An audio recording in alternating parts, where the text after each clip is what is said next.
E eu sou a Isadora. Somos estudantes de jornalismo da UFT e vamos iniciar mais um capítulo do podcast. Hoje iremos falar sobre o empreendedorismo dentro do turismo de Jalapão. E para conversar com a gente, convidamos a Admari Monteiro, que ela é analista do Sebrae, certo? Isso. E ela vem acompanhando de perto o crescimento da região e apoiando empreendedores locais. Seja muito bem-vinda, Admari. Obrigada. Bom, já tem algum tempo que eu ando atuando no Jalapão e o principal objetivo, eu sou analista do Sebrae Tocantins e o principal objetivo da instituição é o incentivo ao empreendedorismo, né? Então, já tem 6 anos que eu atuo diretamente no Jalapão e vocês podem perguntar que o que eu puder eu vou responder. Certinho. Como foi que o Sebrae Tocantins tem atuado para fomentar o empreendedorismo na região do Jalapão? O turismo tem relação direta com isso? Sim, o Jalapão é o principal destino turístico do Tocantins. Nós temos muitos destinos maravilhosos no Tocantins, turismo de pesca, turismo de aventura, a gente tem de praia, né, na temporada de praia, igual a gente tem agora no meio do ano, que é mais sazonal, mas o Jalapão é um destino que ele é praticamente perene. O ano todo o Jalapão é procurado, com milhares de visitantes. Então, consequentemente, um destino turístico, ele tem que fornecer serviços, produtos, né? Tem que alimentar esse turista, tem que hospedar esse turista, né? E diversos outros serviços que o contexto, né? O trade do turismo precisa para a região. Então, de fato, no destino tem esse empreendedorismo latente, e a gente precisa estar apoiando os empreendedores locais a receber melhor, alimentar melhor, porque o turista, quando vem, ele compara o destino com outros destinos turísticos, né? Então, a gente precisa preparar para que o destino seja competitivo com outros destinos. O Jalapão é um destino turístico muito procurado. Quais são as formas de incentivo ao turismo sustentável? Lá, atualmente, já tem uns 4 ou 5 anos que desenvolvemos um projeto com as comunidades quilombolas. Esse projeto com as comunidades quilombolas, a gente visa incluir essas comunidades no contexto do turismo do Jalapão.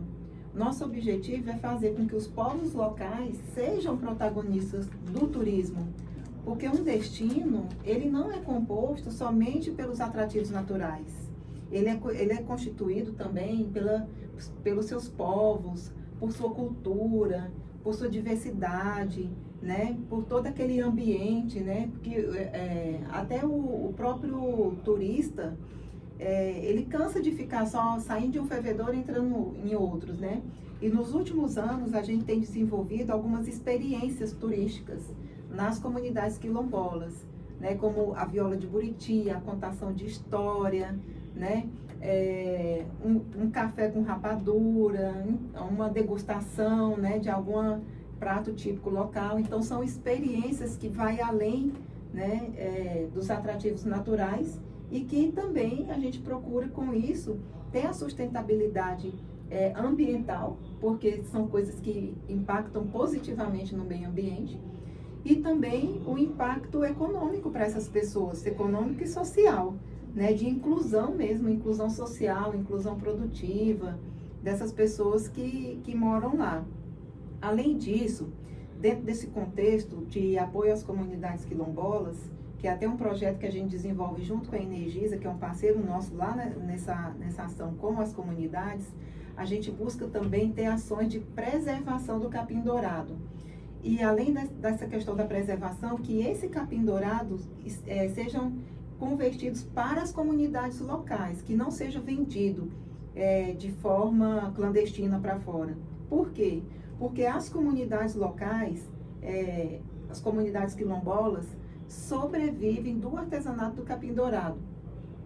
Principalmente ali a comunidade Mumbuca, a comunidade Boa Esperança, tem muitos artesãos e artesãs, né, que eles sobrevivem mesmo do capim dourado, desse artesanato. Então, a gente tem também orientações para que esse capim não seja colhido e vendido de forma clandestina para atravessadores, que fiquem na comunidade para o sustento mesmo da comunidade. Certo. E como foi que o crescimento do turismo ele tem impactado o mercado de trabalho na nossa região? Olha, esse aí é um grande gargalo da região do Jalapão, porque do mesmo jeito que eu falei que são povos originários, né, são povos também que não teve esse crescimento com incentivo ao empreendedorismo. Eles foram obrigados a aprender por conta do contexto da região, né? Então, a gente capacita muito as pessoas para poder estar nesse contexto, sabe? Do empreendedorismo. A gente orienta muito, faz acompanhamento, desenvolve. Tanto que eu estou falando para vocês, tem 4 anos seguidos que a gente está trabalhando constantemente com as comunidades, com as pessoas, nesse processo de inclusão, de capacitação, tá? de preparar eles mesmos para serem aptos para receber, para não ficar só trabalhando para quem chega de fora, sabe? Uma pessoa chega instruída de fora com dinheiro, monta uma pousada, monta um restaurante e o povo local fica só como empregado. A gente está trabalhando para que eles sejam mais do que empregados, para que eles realmente recebam, para que eles realmente empreendam, para que realmente estejam capacitados. E é uma ação árdua e contínua. Não dá para a gente fazer uma ação de desenvolvimento pessoal, né, desenvolvimento de pessoas, do dia para a noite. É uma ação que demora, né? Para você, estando assim, com contato com o turismo, para você, como o turismo contribui para a economia local? O turismo no Jalapão é a principal fonte de renda lá da região. Como é um destino mesmo turístico, e a movimentação é alta, então, assim, tem muitas pousadas, restaurantes, e aí vem todo o serviço que acompanha, né? Um carro quebra, tem que ter o mecânico. Um ar-condicionado de uma pousada estraga, tem que ter a pessoa que vai lá consertar o ar-condicionado. Tem que ter uma farmácia, tem que ter um posto de gasolina, tem que ter o supermercado, né? Tem que ter os prestadores de serviço, que acaba que impacta todo mundo, né? Impacta a região como um todo, né? Porque não tem como.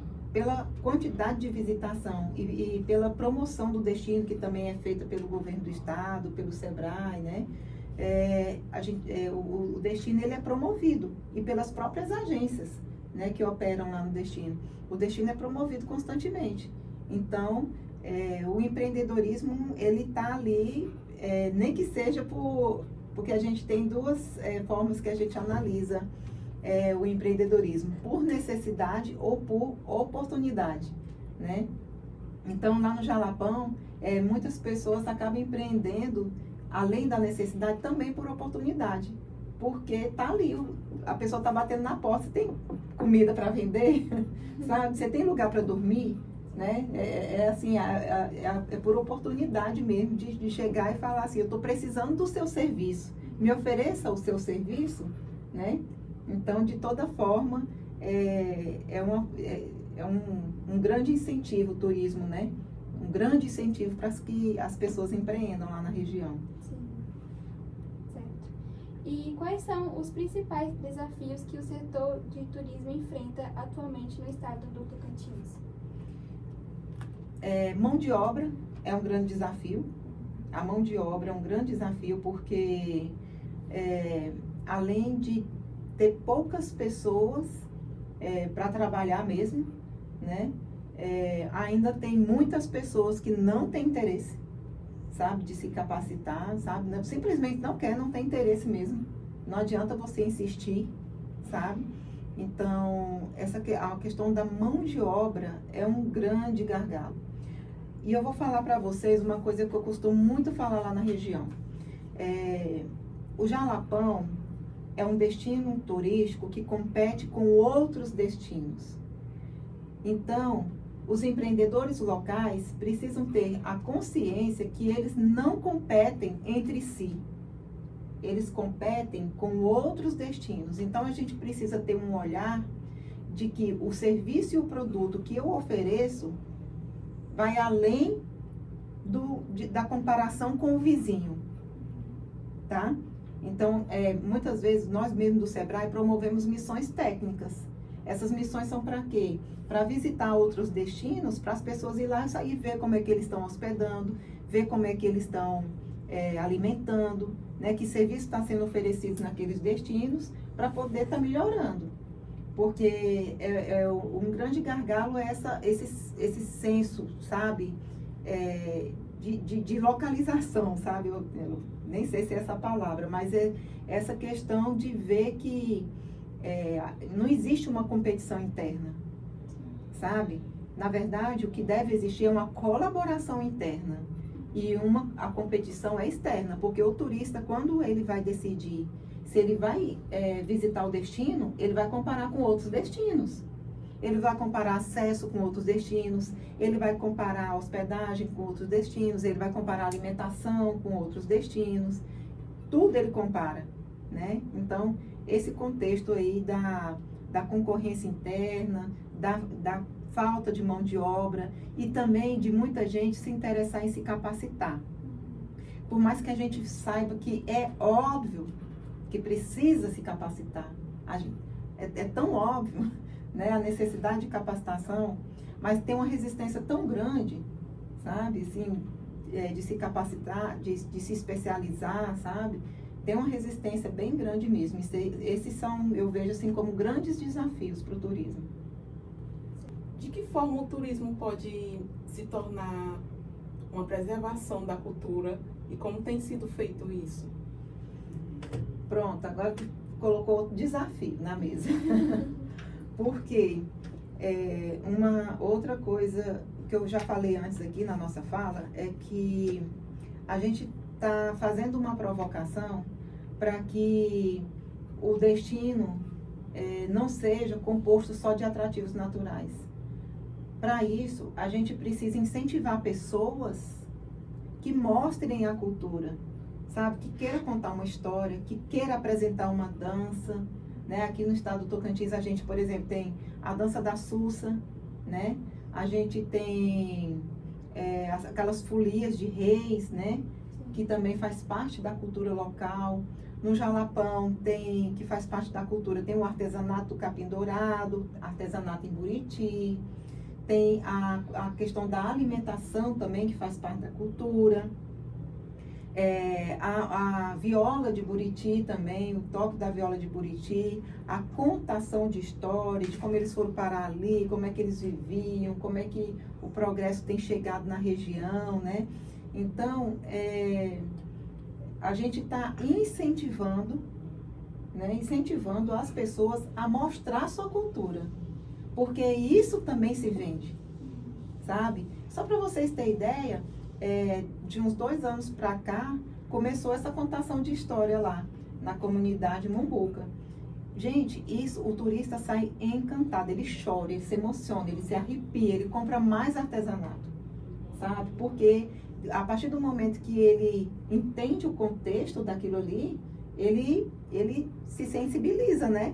Aí ele quer consumir, ajudar, sabe? Aí ele vai saber na contação de história que aquelas pessoas sobrevivem daquilo ali, como é que faz para extrair, como é que tudo começou, né? Então a gente está incentivando mesmo. Aí a gente incentiva por meio de consultoria, por meio de visitas técnicas, por meio de... a gente elabora plano de ação com eles, faz acompanhamento mensal, sabe? Então são várias etapas, vários meses que a gente utiliza para ver se dá certo, né? Sim, verdade. E falando nisso, o artesanato, ele é um dos principais atrativos da região. Como você descreveria esse empreendedorismo? Eu já mencionei um pouquinho, né? Mas assim, gente, o artesanato, ele é um atrativo, principalmente o capim dourado, né? Ele é um atrativo à parte do Jalapão.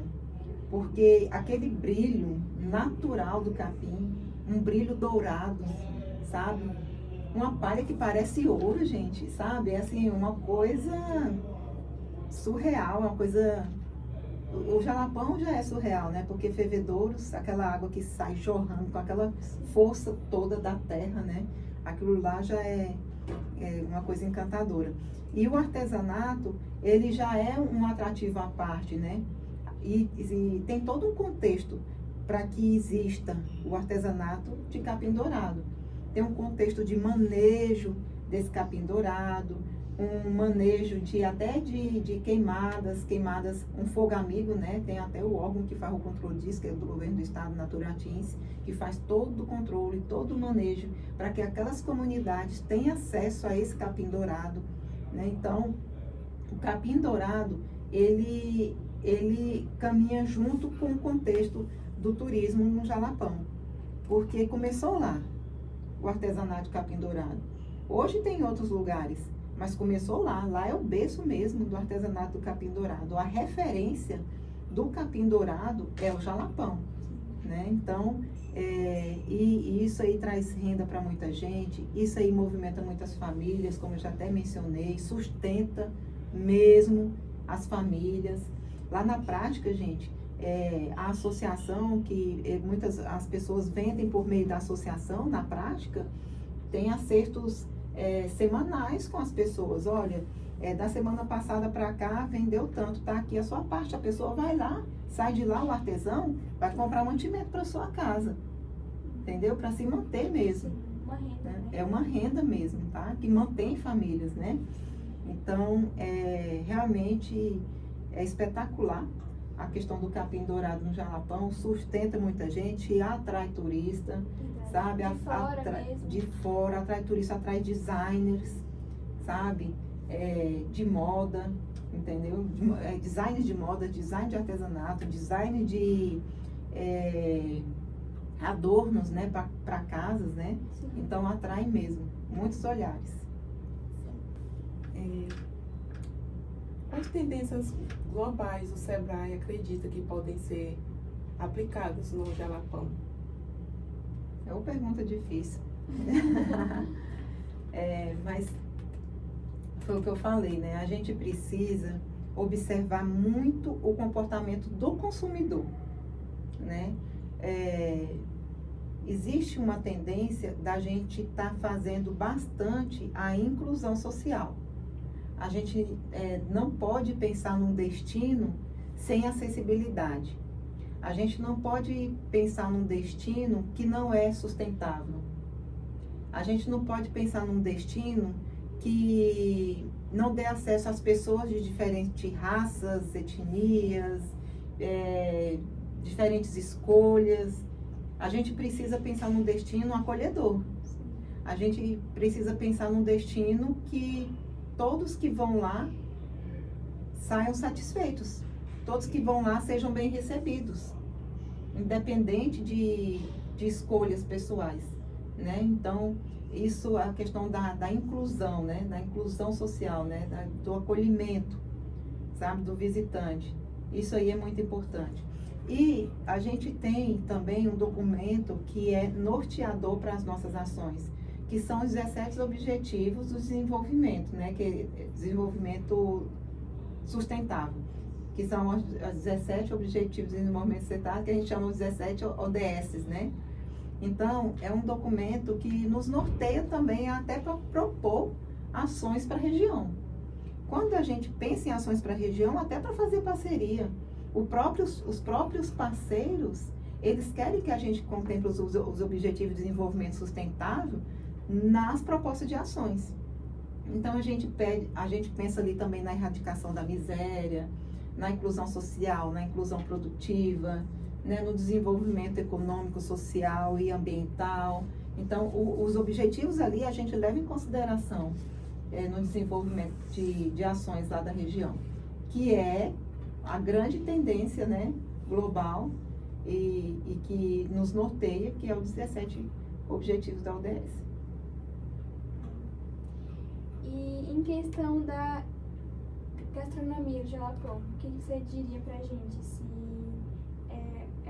assim, diferente, né? A gente não sabe como que é lá a parte da culinária e daqui. A gente pensa que é a mesma coisa, né? Mas às vezes realmente não é. Como que você diria isso? Nós temos trabalhado nos últimos anos, quando a gente começou nossa atuação, a minha atuação especificamente, há 6 anos atrás, eu deparei com uma pesquisa que me deixou um pouco chocada, né? Tinha uma nova pesquisa do Prêmio Melhores Destinos em que o Jalapão estava em terceiro lugar dos destinos pesquisados. E um quesito que puxou o Jalapão para baixo foi a gastronomia, que fez com que o destino ficasse em terceiro lugar. Esse númerozinho, né, que puxou, essa quesito que puxou nós para baixo, porque eu já me aproprio, né? Eu trabalho lá e já tomo a causa, né? Tomo a causa como minha. E nós, Sebrae, existimos para isso mesmo, né? Para desenvolver o destino. Então, a gente verificou aquele número e nós temos que fazer alguma coisa para melhorar isso aqui. E também orientar as pessoas que, por mais que fosse simples a alimentação local, ele não tinha que se adequar à alimentação geral. Ele tinha que mostrar os costumes locais, a alimentação local de uma forma boa, sabe? Com preparo adequado, com uma forma de exposição adequada, né? Que é a apresentação de um prato, né? Que enche os olhos. Então, o prato, por mais que seja simples, você pode preparar e apresentar ele de uma forma que enche os olhos de quem vai degustar, né? Então, nos últimos anos, a gente tem trabalhado, assim, incansavelmente com cursos de melhor prato, festival gastronômico, que a gente tem trabalhado lá na cidade de Mateiros também, em parceria com a Prefeitura Municipal. Inclusive, nós estamos indo para a 3ª edição esse ano do Festival Gastronômico, consultorias individuais nos restaurantes, desenvolvimento de cardápio, desenvolvimento de prato, elaboração e apresentação desse prato. Tudo isso a gente faz dentro das empresas lá, né? Então, a gente tem visto que tem melhorado bastante, tanto o mix, né? Que antes você não tinha opção. Hoje você chega lá, tem opção, sabe? Você tem a opção de comer uma pizza, tem opção de comer uma porção, você tem a opção de comer um hambúrguer, sabe? Uma massa, que antes você, até camarão, até peixe, sabe? Pratos elaborados com camarão, pratos elaborados com peixe, e também que utiliza elementos locais, né? Como abóbora, como mandioca, enfim, carne seca, né? Que usa elementos locais na preparação desses pratos. Então, nós não estamos naquele nível maravilhoso, sim, mas a gente está querendo chegar lá, que a gastronomia do destino seja referência, né? Como eu falei, né? Quando a gente vai para um destino, a gente pesquisa o que a gente, sim, vai comer lá. Verdade. Né? Então, tanto ver se cabe no orçamento e também se eu vou me adaptar, se eu vou querer comer aquilo, né? Então, a gente está buscando mesmo incansavelmente. Graças a Deus, a gente tem tido resultados, porque alguns empresários têm realmente aberto suas mentes, né, para o novo, né, para uma nova apresentação, para um novo preparo, né, para também satisfazer esse turista que também ele quer, né, ele exige, ele é exigente, ele quer um prato diferenciado. A pessoa que sai para passear, ele já sai preparado para se alimentar bem, comer bem, né? Então, a gente está preparando para ter para todos os gostos, né? Então, é um grande desafio também, mas que a gente tem tido resultado ao longo do tempo. Você pode compartilhar com a gente algum caso de grande sucesso de algum empreendedorismo ou empreendimento no Jalapão? Lá tem vários casos, né? Tanto casos de pessoas que cresceram bastante, né? Que abriu uma pousada, abriu 2 quartinhos ali, e foi aumentando, né? Restaurante também, pessoas que abriam bem simples, debaixo de um chapéuzinho de palha e também foram aumentando. A questão também da cultura local, que a questão da contação de histórias, só para vocês terem ideia. Ninguém nem acreditava nisso, que alguém ia querer sentar e ouvir uma história. Né? Que as pessoas achavam que para empreender no Jalapão, ou você tinha que ter restaurante, ou você tinha que ter pousada, ou você tinha que ter ser dono de fervedor. E aí você agora tá, coisas que está surpreendendo, que é o turismo de experiência, né? A contação de história, a roda de fogueira, sabe? Assim, tem muitos casos, eu não posso nem te falar um caso específico, porque tem muitos casos e até casos que surpreendem a gente. Coisas que as pessoas, as pessoas precisam acreditar mais em si, né? Sim. Acreditar mais no seu potencial, na sua cultura, na sua região. E a gente tem buscado muito isso. Que a gente até se surpreende, porque às vezes, por mais que o negócio seja pequeno, mas ele é impactante, sabe? Então a gente tem muito caso de sucesso no Jalapão, grandes e pequenos. Muito obrigada pela sua participação, Admari. E foi muito bom dividir com a gente tantas percepções importantes sobre o Jalapão e o desenvolvimento do Tocantins.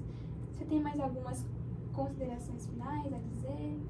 Não, só convidar vocês, a convidar todos que estão ouvindo esse podcast, que visite o Jalapão, que valorize nosso povo, valorize nosso povo, valorize a nossa cultura. Se puder também contribuir também para esse destino que é maravilhoso, né? Dê suas contribuições e vá visitar mesmo, vá curtir o Jalapão, que vale muito a pena. Ok, muito obrigada.